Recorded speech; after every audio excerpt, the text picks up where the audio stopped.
Big news for crypto investors in the UK. The Financial Conduct Authority is finally lifting its ban on crypto exchange traded notes. After nearly 5 years, retail investors will soon be able to trade crypto ETNs again. But why now?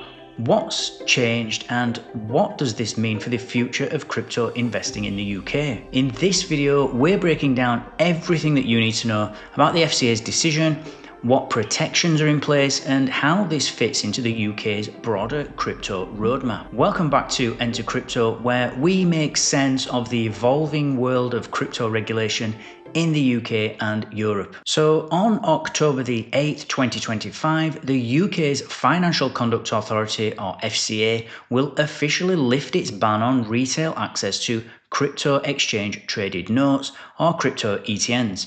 This means that everyday investors, not just institutions, will soon be able to buy and trade crypto-linked notes again, though under much tighter rules. And according to the FCA, crypto ETNs available to retail clients will need to be listed on what's called a Recognised Investment Exchange, or RIE, and these are basically FCA approved UK-based trading venues, and they include big names like the London Stock Exchange or CBOE UK. So while the door to crypto-linked trading products is reopening, it's doing so in a controlled, regulated environment. So if you want to understand why the ban happened, we're going to have to rewind a little bit, because back in January 2021, the FCA imposed a full ban on crypto ETNs and crypto derivatives for retail investors. Now, at the time, regulators were deeply concerned about market volatility, manipulation, and the potential for investor harm. Bitcoin was surging, crypto exchanges were largely unregulated, and consumer understanding was, if we're honest, limited. And the FCA's message back then was pretty clear, crypto products were just simply too risky and too complex for the average investor. And if we fast forward to today, the market looks very different.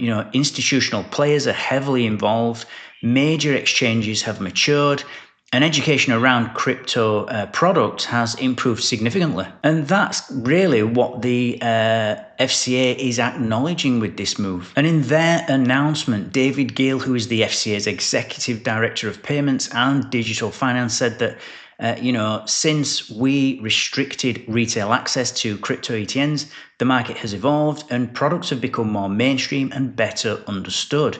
And in light of this, we are providing consumers with more choice while ensuring there are protections in place. So what kind of protections are we talking about? Well, for starters, existing financial promotion rules still apply, meaning that companies must provide clear, accurate and not misleading information at all times. On top of that, firms that are offering crypto ETNs must comply with the Consumer Duty, which is a new FCA standard requiring companies to act in the best interests of their customers. So in short, it's kind of more freedom for investors, but also more responsibility for firms. Now, before anyone gets too excited, it's important to note that not everything is being unbanned. The FCA has been pretty clear on this, that the ban on crypto asset derivatives is still in place. So that means that products like crypto CFDs and futures contracts, which are leveraged and carry more risk, remain off limits for retail investors. And the Financial Services Compensation Scheme, or FSCS, will also not cover any losses from crypto ETNs. So if something goes wrong, investors will not be able to claim compensation the same way that they could with traditional financial products. And so the FCA is urging everyone to understand the risks before diving in. Now, this isn't a green light for gambling on crypto. It's kind of their argument anyway, that it's a cautious reintroduction of access under a regulated umbrella. And really, this decision marks a major shift in tone from the UK's top financial watchdog. It signals that the UK wants to be a serious player in the digital asset space, balancing innovation with protection. And this move also follows a June 2025 consultation where the FCA sought feedback on whether the retail ban should be lifted. Now, clearly the response was positive enough to justify change. And this actually fits neatly into the government's wider crypto roadmap, which includes new policies for stablecoins, crypto exchanges, and other emerging assets. So together, these steps are pushing the UK closer to a regulated, credible crypto market, and one that could eventually rival Europe's MiCA framework. So I do think that the UK is loosening its stance, not by throwing caution to the wind, but by recognising that crypto markets have matured.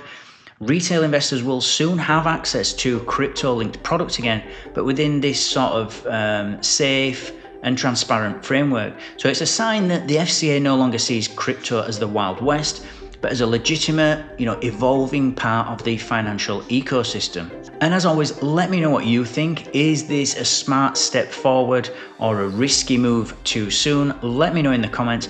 And if you found this video helpful, hit like, subscribe, and turn on notifications so that you don't miss our next breakdown on UK and European crypto regulation. Thanks for watching, thanks for listening, and I'll see you in the next one.